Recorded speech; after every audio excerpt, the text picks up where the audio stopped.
Today, we are diving into something that seriously affects every single one of us, our power as consumers. We're going to talk about the shield you carry into the marketplace, and it's all thanks to something called the Australian Consumer Law. Let's dive in. Oh man, we've all been there, right? You get that brand new gadget, you're so excited, and then boom, the next day, it just gives up. It's that awful sinking feeling, and you just feel totally stuck with a useless product. But what if I told you that you're not stuck at all? That in that moment, you actually have a whole lot of power.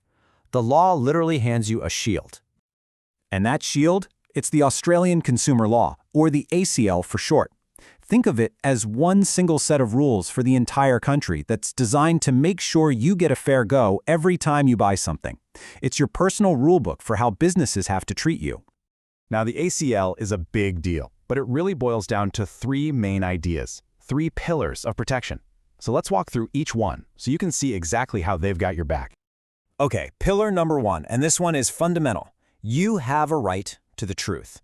The official legal term for this is misleading or deceptive conduct, and it's a huge part of the law. So what does that actually mean? Well, it means businesses cannot lie to you. Simple as that. But it's broader than just outright lies. They can't create a false impression about what they're selling either. Doesn't matter if it's in an ad, on the box, or just something the salesperson says to you. You have a right to the real story. So what does this look like in the real world? Well, think about a phone being sold as new when it's actually a refurbished model. That's a classic example. Or an ad that shows some amazing feature that the product doesn't actually have. And that Made in Australia sticker? If that product was made overseas, you guessed it, that's misleading conduct. All right, on to pillar two.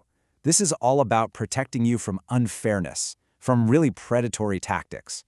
The law calls this unconscionable conduct. And believe me, it's a very serious line for any business to cross.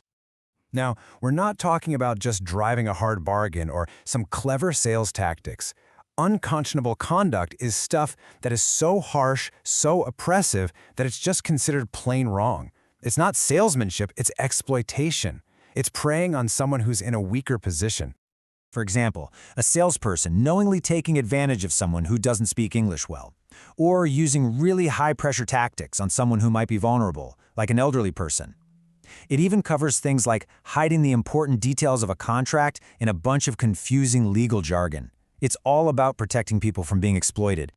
And that brings us to our third pillar, and honestly, this one might just be the most powerful of all. It's what I call the unbreakable promise.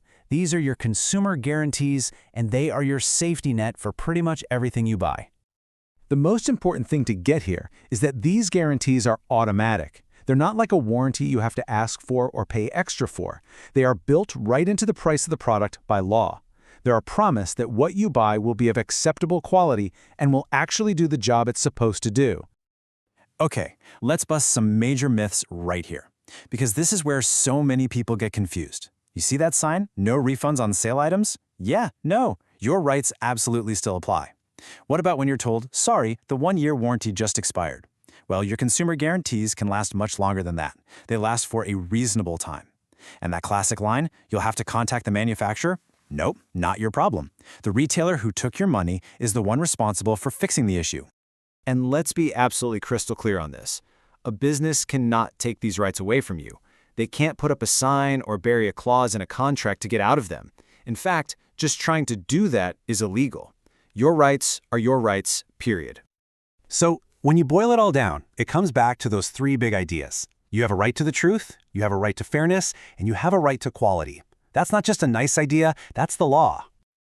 So the next time you're out there shopping, just remember you're carrying more than just your wallet or your phone. You're carrying a shield. You have powerful rights that are baked into the law. So the only question left is, now that you know about it, how are you going to use it?